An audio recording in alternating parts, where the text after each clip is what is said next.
Alors, je peux te raconter une petite scène. Ils sont là, les deux devant moi. Elle est enceinte jusqu'aux yeux. Et le type dit, bon là, Rav, laissez tomber. Je sais pourquoi. Il dit, parce que Rav, j'ai compris, c'est pas mon zivoug. Selon la Torah, personne ne peut affirmer qu'un tel est ou n'est pas ton zivoug. Il n'y a pas de certitude absolue. Alors, comment on fait?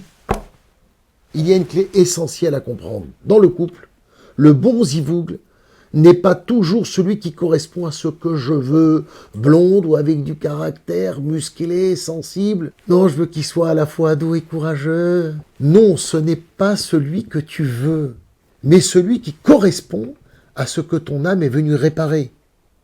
La Gemara dans Sota, elle dit, 40 jours avant la formation de l'embryon, il y a une voix céleste qui proclame « la fille d'un tel pour un tel ». Cela montre qu'il existe un lien d'âme préexistant, une origine commune. Le Zohar explique que la Neshama, l'âme de l'homme et celle de sa femme, sont deux moitiés d'une même Neshama.